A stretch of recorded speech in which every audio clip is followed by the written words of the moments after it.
I'm going to be talking about the knowledge argument. I hope that most of you, if not all, are familiar with this thought experiment, this argument which is one of the most popular, famous arguments in the analytic philosophy, especially in the philosophy of mind. And here is the intuition. The argument is proposed by Frank Jackson, though it had some antecedent significant antecedents in the literature, moving from Russell to other authors. The idea basically is that Jackson invites us to imagine a kid that when she is little, in a new version thereof, we place her contact lenses that filter the light in such a way that she sees the world in black and white. Now, she comes to know all the objective or physical information about the world. She knows exactly how the world she inhabits is. But nonetheless, the intuition that we are invited to share is that once we release her and we remove the contact lenses and show her a rose, she learns something. She learns what it is like to see red. And given that this is what she was interested in at the very beginning, and she knows all the facts that obtain in her world, there is facts regarding consciousness are beyond this kind of knowledge, and the consequence is that what it is like to see red is supposed not to be something physical or objective. So a little bit more formally, we can see the argument along the following lines. So Mary has complete physical knowledge about the actual world. She knows all the actual facts, assuming that all the facts are physical.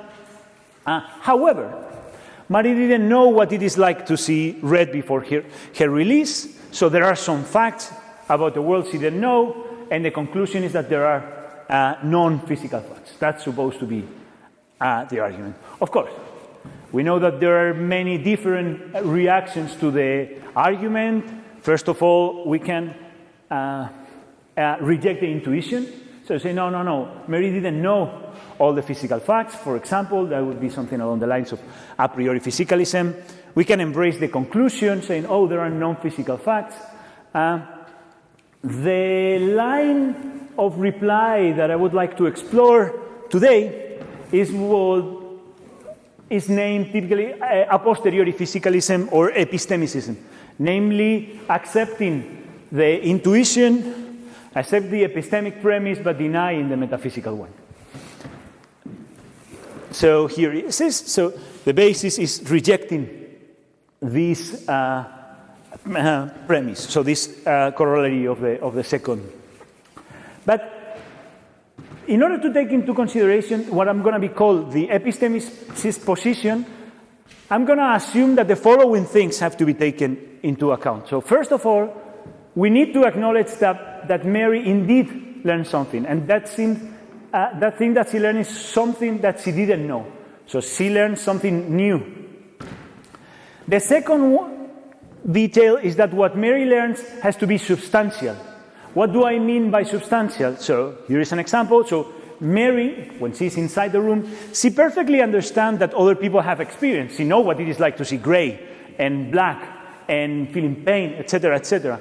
So she knows that other people have experience when looking at red things, and that such experience differ in phenomenology from the one she has undergone, and she wonders about them, what these people are feeling. Now, the idea of accepting the intuition is that this uncertainty is resolved when she sees a rose for the first time. And of course, if we want to avoid to move from here to here, this new knowledge should not import new properties or facts. This line of research is not new at all. There are different ways in which people have tried to do that. I'm not going to say much against these approaches, just a few things, but I'm going to propose something that I think that is significantly different. So, for example, some people have defended the idea, so Nemirov and Lewis, that what Mary learns is an ability. So it's a form of know-how rather than a form of know-that. So there are some problems that one might expect if know-how entails know that, as some philosophers like Williamson or Stanley have claimed. And probably one of the most popular ways of blocking the argument is defending the idea that Mary has new knowledge, but it's just new knowledge of an old fact. This requires either the acquisition or some sort of concept. So the idea is similar to the well-known case of Hesper and Phosphorus, involving one fact and two ways of knowing, or two different concepts. There is one key issue, is that we can't grant that Mary has complete knowledge about the actual world. So for the case of Hesperus Phosphorus is not something that would involve knowledge for Mary, because Mary knows all the obtaining facts. So there are some things that we have to look there. So one possibility is either to say that there are some aspects of reality that were not available to her, and it's only by being acquainted with the experience where she can know these facts. But it will bring us to the premise one, that she has complete factual knowledge. This is, for example, the strategy that some philosophers like Robert Howell have tried, or claiming that the sort of knowledge that she gets involves some form of indexical, in which case I think that we do not satisfy the second condition, that is, the knowledge is substantial. Here is a glimpse of the idea. So I might imagine that I know everything there is to know about Francisco. I know how he looks like, all the relation, everything that there is to know about Francisco, but I have never been in front of him. Now, by being in front of him, I can form the thought, oh, this is Francisco, right? So there is new knowledge. But this knowledge is not substantial. So there is no uncertainty that is resolved by my possibility of deploying this form of indexical. So what I'm going to look is an alternative according to which what Marriott queries is a new information. And I'm going to try to figure that out. So the challenge is to show that Mary learns something substantial, new, and that this does not import new properties of fact. So Mary learns what it is like to see red, learns the way things seem to others when seeing things red. And one of the assumptions is that at the very least in our case, conscious experiences are primary sources of information. They convey certain information to their subject, or they have content.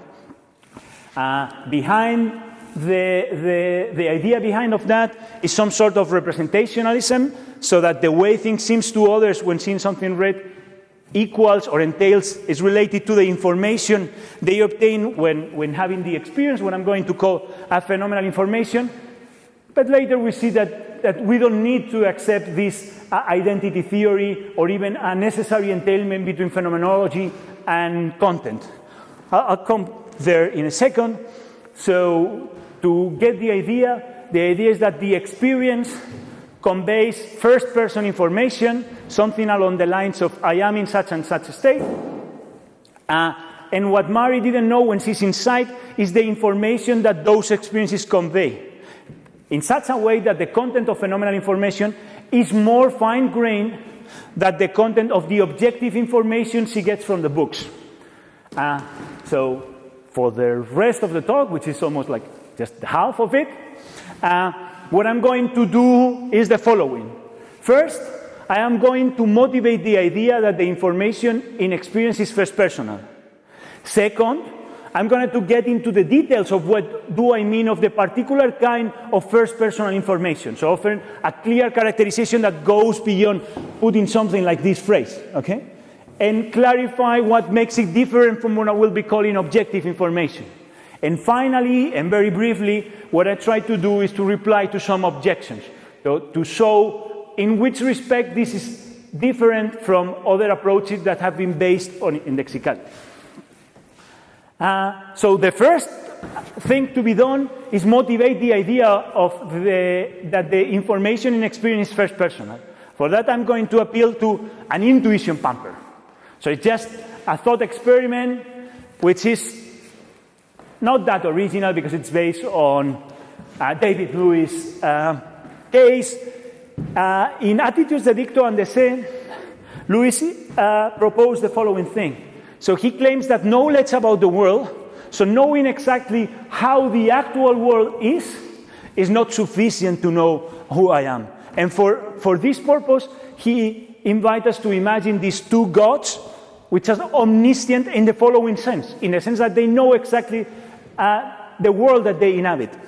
Now, Pollux is in the highest mountain throwing down manna. Castor is in the coldest mountain throwing down thunders. They both know that Pollux is in the highest mountain. They both know that Castor is in the coldest mountain. But Pollux doesn't know which of the two gods he is. That's the intuition. So all the information about how the world is not sufficient to locate myself in the world.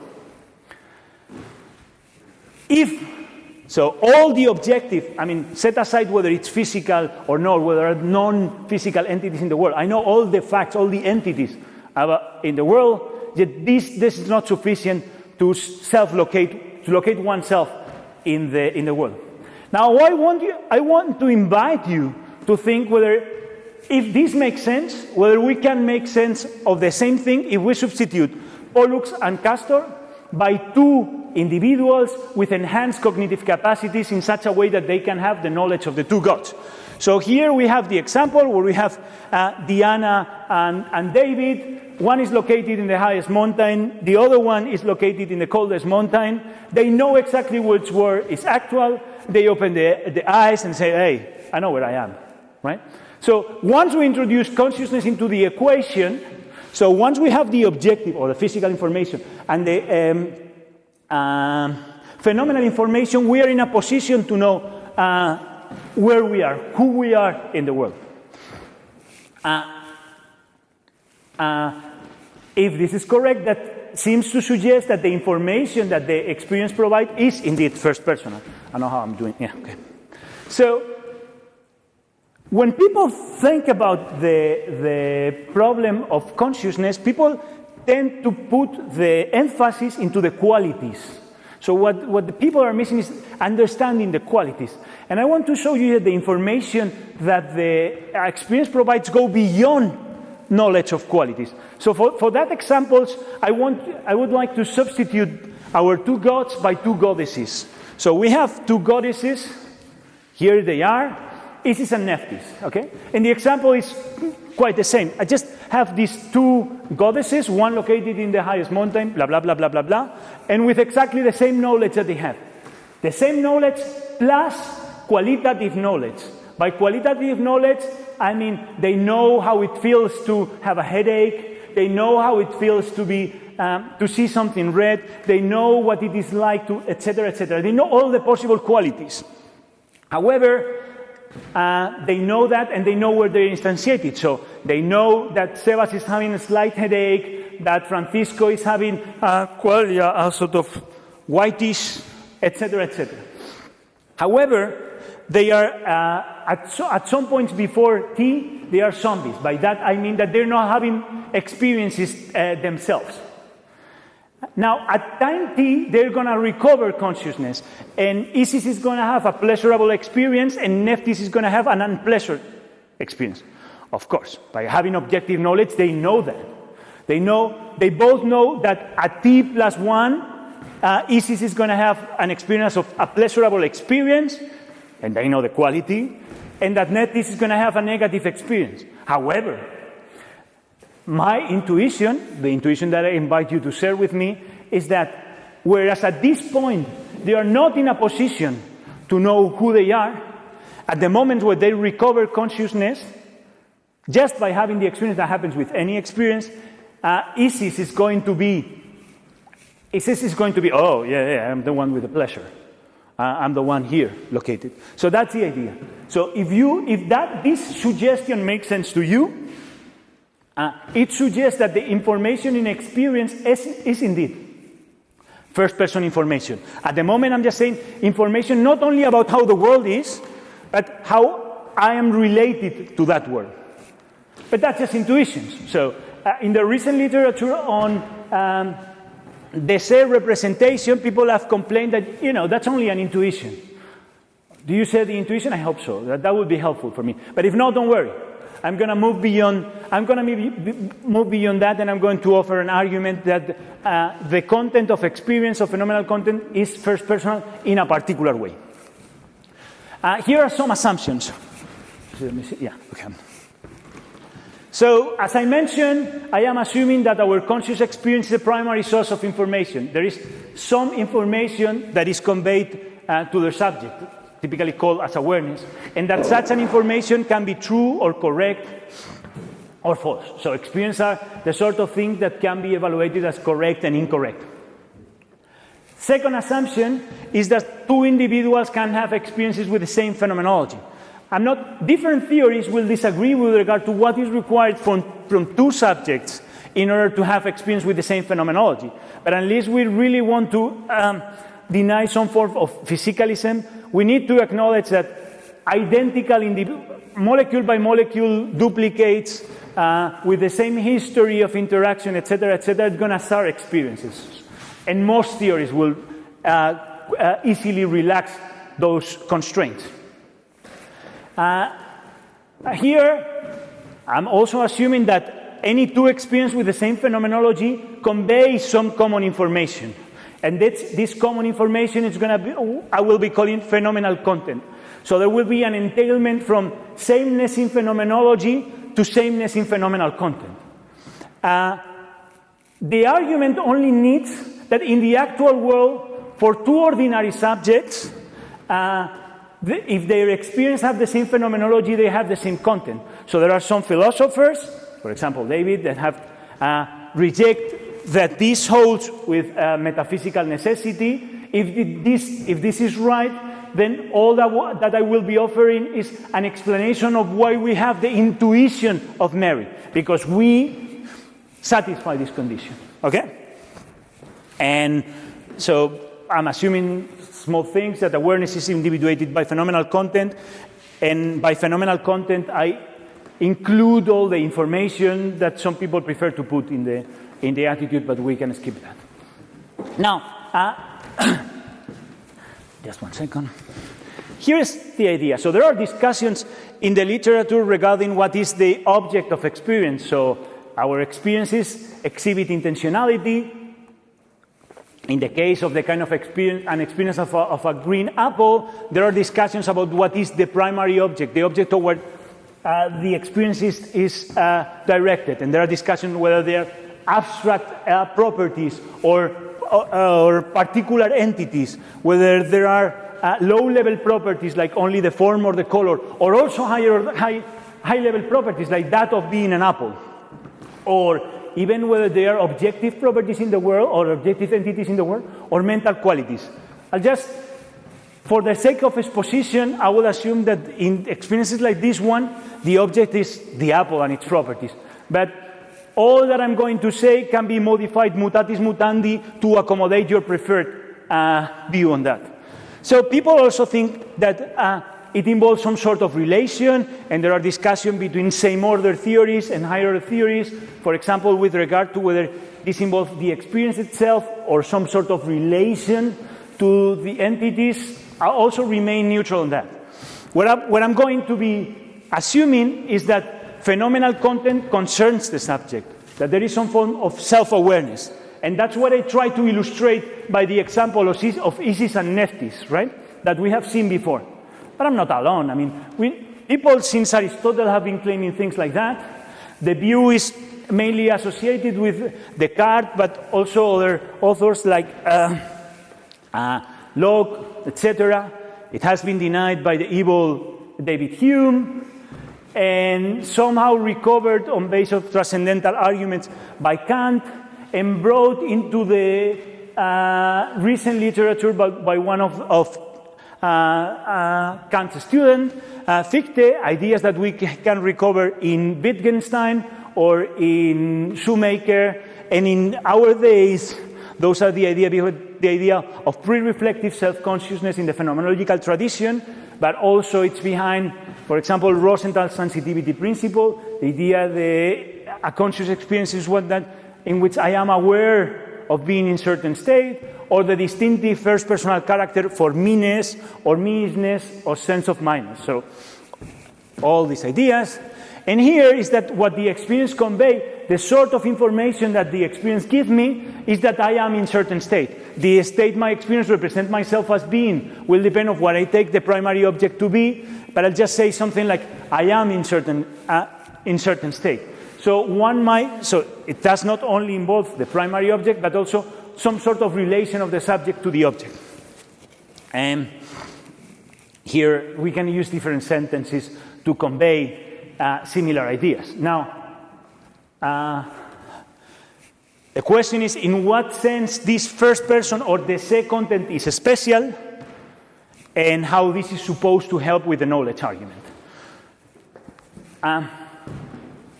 And here I move to the recent discussion on the nature of the se content. So the recent discussion has, starting from Kaplan and Dever, Magidor, and other authors, have called attention that classical examples, as those offered by Lewis or Perry, are not enough to support the idea that we need some sort of a special content.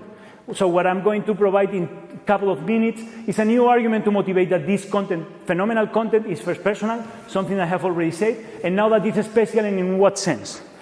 So traditional theories disagree with regard to what contents are. So we have been discussing among us whether they are,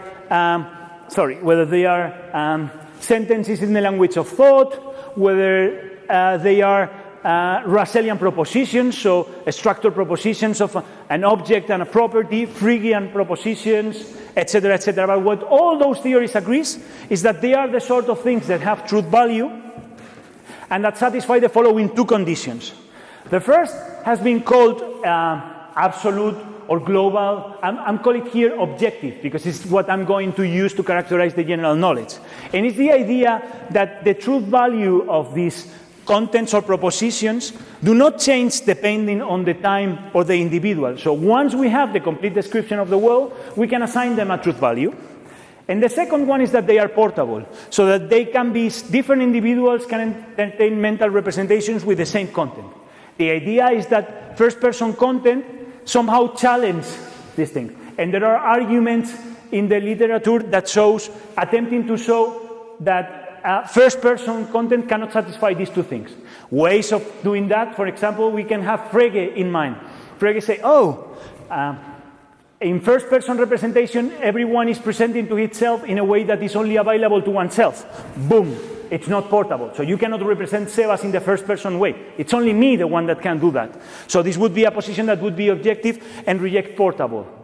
One position that accepts portable and reject objective is Lewisian self-attribution. And what I'm going to do now is to argue that the content of experience, phenomenal content, is portable but not objective. 5 minutes, okay. Okay, so here's the argument. Remember, so what we attempt to show now is that these two things cannot be true. And here we have two subjects. Luis and Marta, they are looking at an apple and they're having experiences with the same phenomenology. So we grant that whatever that your favorite theory requires for them to have the same experience, if you grant that, those are these two guys, okay? Now, by the entanglement between phenomenology and content, Luis and Marta can have a state with the same phenomenal content. Hence, the content has to be portable, right? So because we need to allow them to have the very same content. So when we look at this picture, the content of Luis cannot be that Luis is taking a green apple, because Marta's experience does not convey anything about Luis. So the way in which we should think of that is like, I'm using this figure. It would be if we were used to use a sentence to convey the same message, we would use an indexical expression. Now, this indexical has to be interpreted in such a way, so the semantic reading that we have to provide of this sentence that I'm using to express the phenomenal content has to be read in such a way that is portable. But now, what happens if Luis is hallucinating and Marta is having a veridical experience? Well, if one can be veridical but not the other, then the content cannot be objective. So once we fix how the world is, it is true in one case and false in the other. Hence, the content is not objective. This kind of content that is both portable but not objective is what I'm going to call perspectival desé content. So I hope I have offered a characterization of, first, what is the sentence that I would use, but this sentence is ambiguous and can be interpreted semantically in different ways. And now, what I mean is that this content is perspectival, in that it's portable and not objective. And that leads us back to the knowledge argument. Now, what happens with the content that Mary obtains from her books? So Mary has all the physical information. Indeed, she has all the objective information. We don't care whether there are ectoplasmas or non-physical things on which consciousness depends. The situation is exactly the same. Insofar as we do not introduce consciousness at the fundamental level, if it has to depend on some other things, there is something that is missing. So she has all the objective information, but she cannot deduce what it is like to see red. Why? Because scientific knowledge is objective. The content of the information that she can get from her books is objective content, and the content of phenomenology, so phenomenal content, is not objective, and hence it cannot be deduced, because it's more fine-grained. This does not commit us to there being some fine-grained facts, only fine-grained information.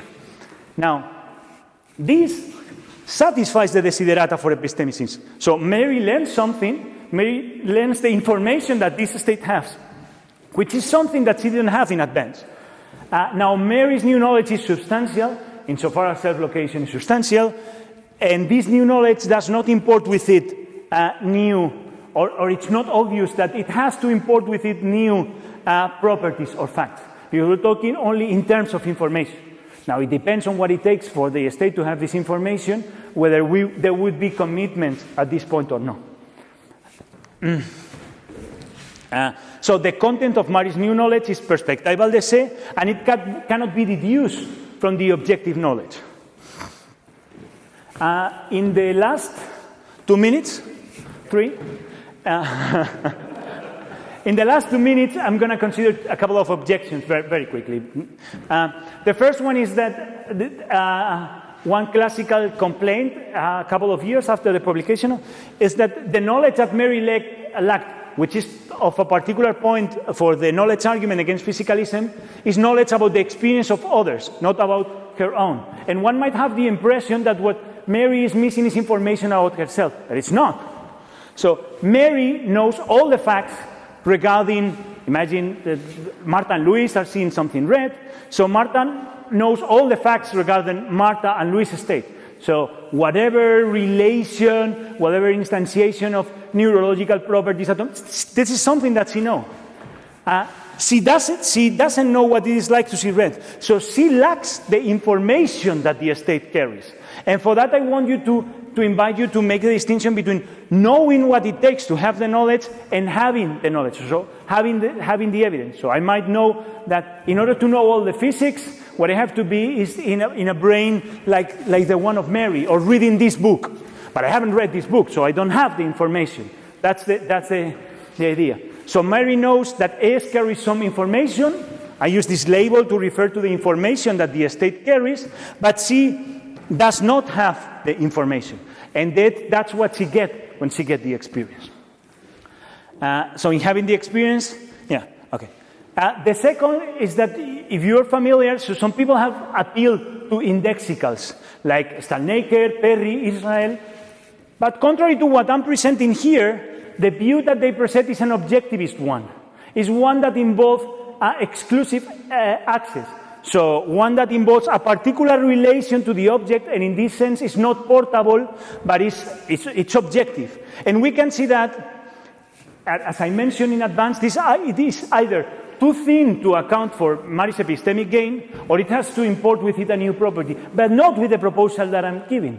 In order to illustrate this detail, have a look to what David Chalmers is saying in reply to the indexical approach. Here is. So he considers that in the lexical case, any epistemic gap disappears from an objective perspective. He says, say that I'm physically omniscient, but do not know whether I'm in the States or in Australia, because there are the corresponding required twins to make the case. Then I have a certain indexical ignorance, and discover that I am in the USA will constitute new knowledge. But if someone else is watching the world from the third person point of view and is also physically omniscient, they will have no corresponding ignorance. They will know that A is in Australia and that B is in the USA. So you can see here that the kind of content that is attributed to this description is objective.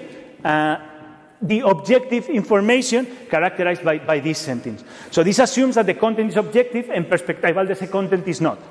And just to summarize, so I have motivated both intuitively and argumentatively that the phenomenal content is especially what I have called perspectival de se content, so it's portable and not objective, and that objective information cannot characterize awareness in experience, because perspectival de se content is not objective and cannot be deduced from the scientific knowledge.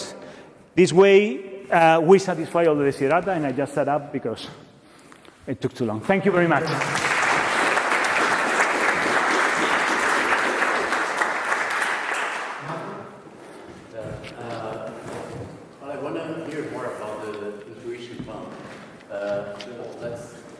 Two gods, and in a world in which there are only those two gods, and they are both conscious, right? They have a phenomenal experience, but they have the very same phenomenal experience. Yeah.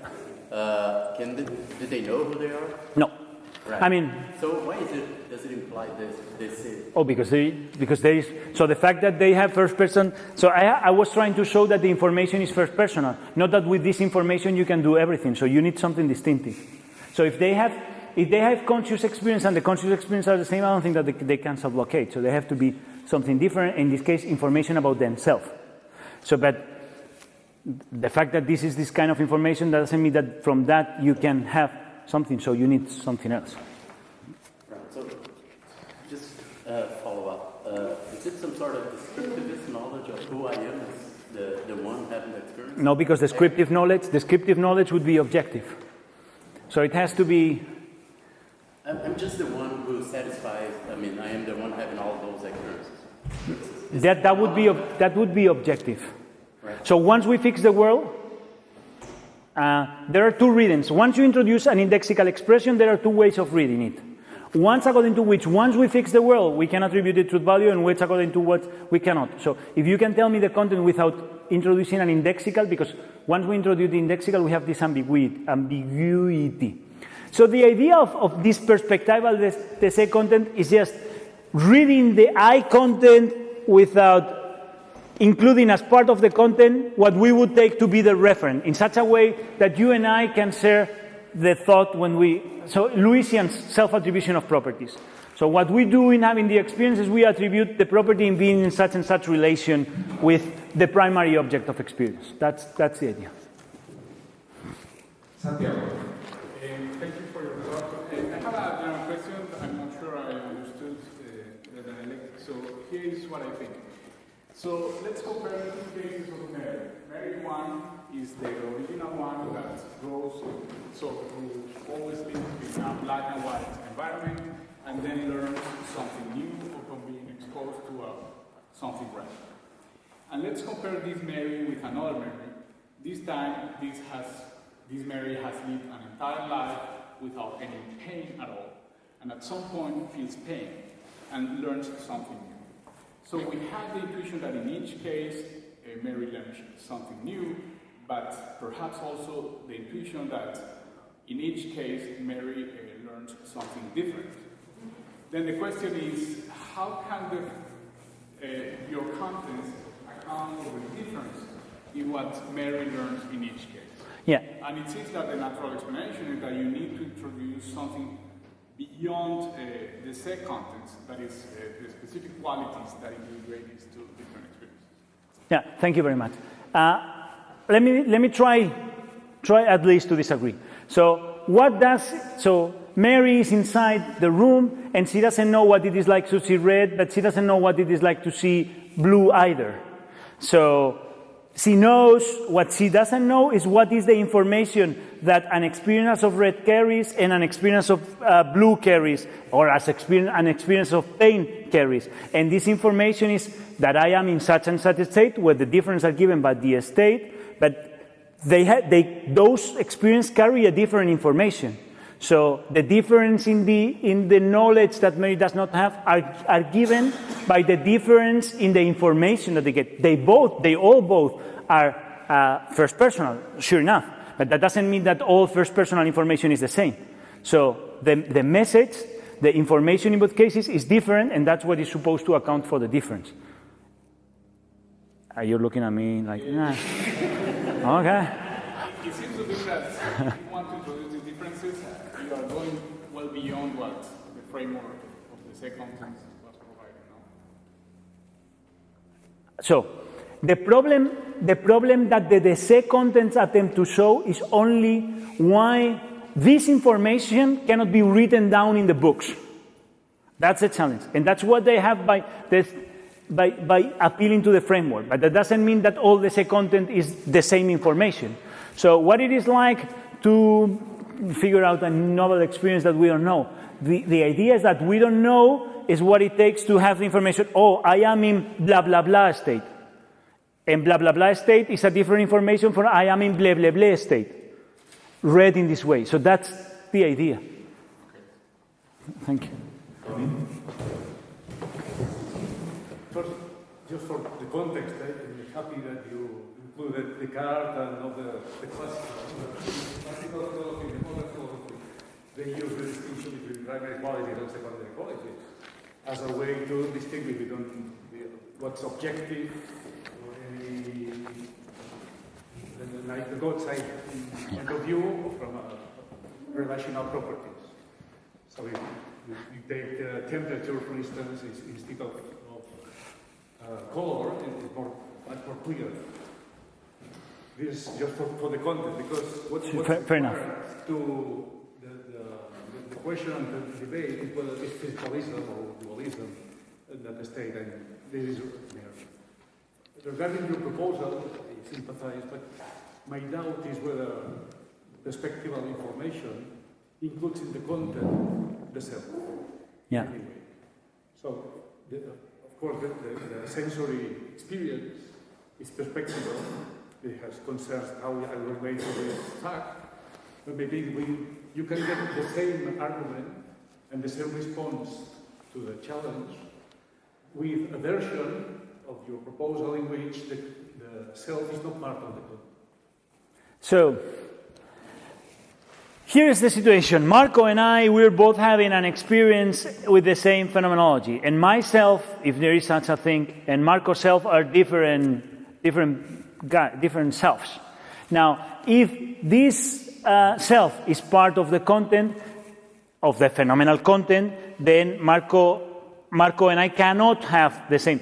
That's why all that I'm saying is that what I'm offering is the information has to be read in such a way that the alleged reference of the indexical expression is not part of it. I was mentioning, this example might help. I was mentioning that with you. So think of the experience of any perceptual experience. Most of us would agree that what is conveyed, if we were to express this information, we would use, regardless of first personal things, the indexical here, right? Now, here cannot mean, the contribution that this thing makes to the phenomenology cannot be, in the Alberto Hurtado, because if I were in the same environment, I would have an experience with the same phenomenology. This makes sense, but you don't. But think of a content in which here is not expressed, it's not made explicit. It's given by the fact that you are right now, and here having this content. It's not included in the content. Is part of the fact that you are. Yeah, I think that there is no strong disagreement in what we are saying, because content is a technical term. So I'm using the expression content to clarify the information. So difference in information are used content. So some people can call it like the constraints or ways of representing different things. But the idea is that we have different information. So the point is whether you have two different states, one with the content rightness and another with the content I'm feeling or I'm experiencing right.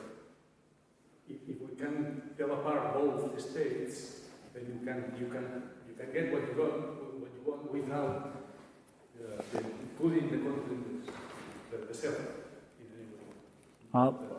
I'll think a little bit more about it, and we can discuss it later further. Maybe. Very cogent and come together, but I can imagine somebody being worried like this. They would be worrying that what Mary lacks, the substantial thing, is knowledge of what experiencing red is like, something about the experience of red. But what you gave us seemed to be that Mary gets information about the relation between her and the experience of red. She gets the information that she's having to experience red. But that doesn't seem to contain anything about the distinctive nature of the experience. It's about the relationships. I mean, is that an objection? Let me try to reply. Let me try to reply, and you tell me whether this is a reply to the objections, or. So, what I learned by having Francisco's headache in this view is I come to know what is the information that Francisco has. In this case, by being in the same experience, I have the same information. The information that the state has is something that I couldn't have. I mean, I might have it by, I don't know, by in some sort of magical way, but typically, definitely not from reading the books. So, if the phenomenology, what it is like, can be characterized, fully characterized in terms of content, then all that I need, all the problems that derive from phenomenology derive from the content. If not, at least by having this content, I am showing you the origin of the problem. That's the idea. It's because I haven't been able to argue that so that necessarily sameness in phenomenology entails sameness in content. And I wanted to have, at least for us, this is what happens. And if phenomenology is associated with this kind of information, you're going to have the sort of worry that you find in Mary. Now, once I have that, the question is what would be required. There is something about the state where Francisco is that I didn't know. And I tell you, well, is this information? And one might, no, but there is a quality. And all that saying that what I try to do is like looking into qualities didn't bring us much further. I don't know. Does this help or I'm not? Not really.